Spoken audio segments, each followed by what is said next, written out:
With this is that lantern that came back from Buchenwald concentration camp from the barracks. Maybe the last time that candle was lit was 78 years ago.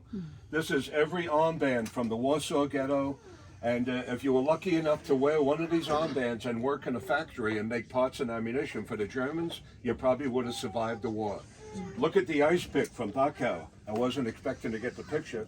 They're showing two inmates with the ice pick, with the spikes of the ice pick in the corpse's ears, and they're probably dragging them from the gas chamber to the incinerator.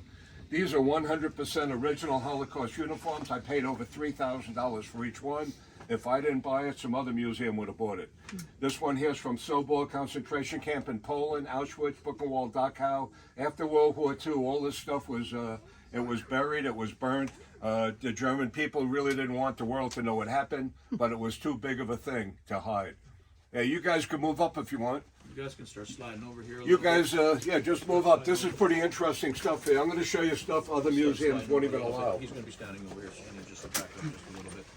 Sure. He just needs to, if you can step back here a little bit. Thank you.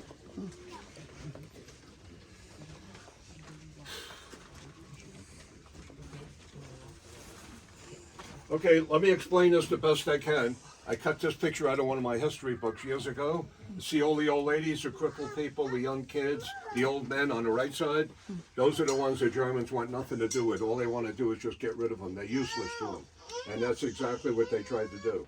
Okay, all the young teenagers on the left side, those are the ones the Germans want to hold on to because they could work them to death. Okay, so we'll start with the young guys on the left side. If you were lucky enough to wear one of those armbands and go to a factory, you would have got one of these passport books. See the passport books? Okay, let me show you. There's a passport book.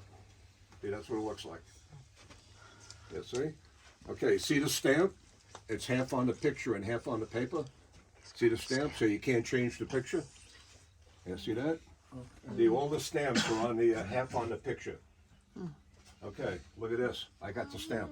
Wow. Yeah, yeah. See that? Yeah, I paid $1,000 for this, so it better be here when the last guy leaves. Where are those German guys at? Yeah, where's the German guys? There you go. See that? Yep, that's the real deal. Okay, even if you were a soldier working in the factories or the death camp, you would have to, this is the soldier's passport book, see, with the same stamp. Yep, you see that?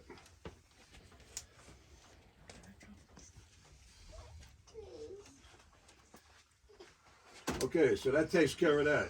Okay, now all these poor people over here, 80% of the time, they'd get marched right to the hot showers. And everything I tell you is 100% real, because 9 years ago, I sent one of my daughters to Auschwitz. She's not here today. She don't come in on Sunday. Her name's Melissa. She's in front of one of the 42 ovens. See that? And she videotaped everything. She gave me all the pamphlets, and she told me what all the tour guides over there told her. That summer, she visited 3 death camps in Poland. Okay, so the hot showers were almost exactly the size of this room. And the Germans would get 250 to 300 people in a room like this. And the way they do that is they told them they're going to get drinks, they're going to get fed, they're going to get clean clothes, but they have to take a shower. So that made sense, and they just walked right in. As they're going into the room, there'd be Germans at the doorway handing out these soap bars made out of human fat. I have 4 of them right there. The Germans really didn't care if the people soap up. It was part of the gimmick to get you into the room. Okay, now everybody's in the room. The door would close. The hot water would go on. And what my daughter told me, what the tour guides told her, and it doesn't say any of this in the history books, is the water was boiling. It was boiling water. The people are screaming. And the reason the Germans want the people to take a very hot shower is because hot water opens up the pores in your skin. And the next room, they're going to use Zyklon B gas, and it'll penetrate the body better. Okay, now the water shut off, the side door would open. The gas chamber is almost always next to the hot showers.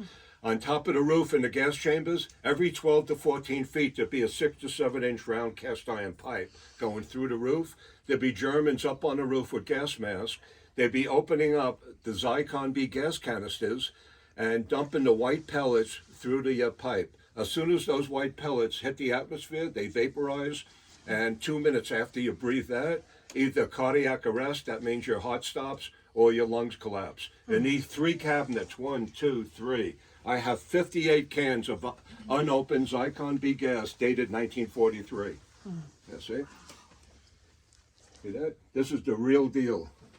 And my daughter said they had the same cans over there in their museum, but those are open. See, these were never open. You see that? This is the real deal. See that? I bought these almost 40 years ago.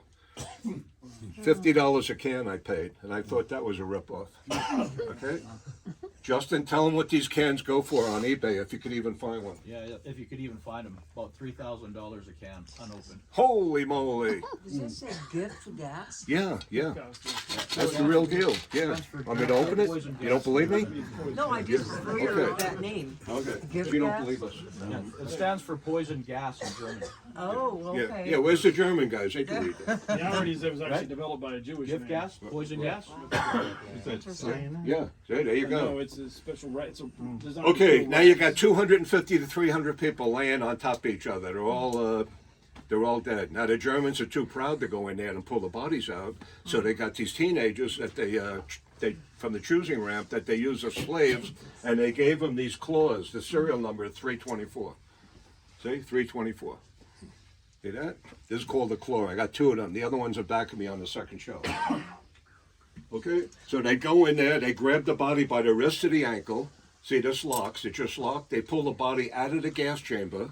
They'd hit this middle trigger, and that would release the body. Outside the gas chamber, there'd be a whole squad of young teenagers, you know, they use as slaves, with wooden dowels or wooden wedges to keep the mouth open, and they're checking for gold teeth. If you had gold teeth at that time, they'd pull it and throw it into a box like that.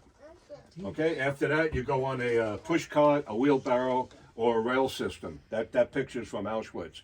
In Auschwitz alone, 24 hours a day, 7 days a week, they were killing and burning right around 4,000 people. And that's only one death camp. There were 250 of them. That's a lot of bodies to get rid of. So let me point out some very bad people here.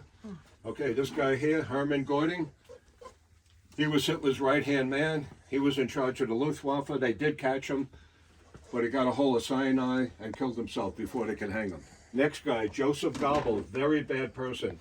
One day after Hitler killed himself, April 30th, 1945, Joseph Goebbels was supposed to be in charge. He didn't want any part of it. He killed the 6 kids, his wife, and himself with cyanide in the bunker. Okay, next guy, worst of them all, Heinrich Himmler. It was his idea for the final solution to kill all the Jews and all Hitler's enemies. He was one of the first 25 people right after World War I in 1920 to join the Nazi Party. See that? Before that, he was just a little skinny nothing, a chicken farmer. I could have beat him up with my left hand. And he's responsible for killing over 7 million people, and he took cyanide.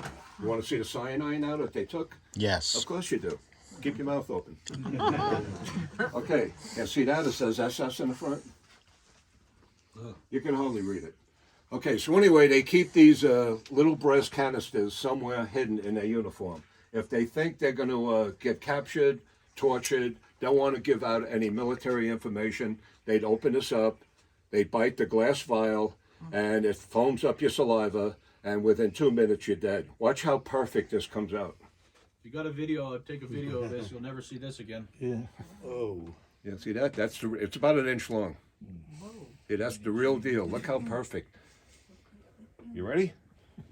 Go ahead. Okay, action. Yeah, it doesn't freeze in the winter either. Hey, open up. The Japanese did the same thing. Okay, guys, any questions? You're probably looking at this bread basket. That's exactly what it is. They fed the prisoners one day, one meal a day in the morning, bread and water. And here's the bread truck in Dachau delivering the bread. You got a question? This would count as my second. What's that? I said this would count as my second with all the Germans and this stuff, your knowledge of this. Yeah. I had heard that it's kind of pertinent to today. The Grand Mufti of Islam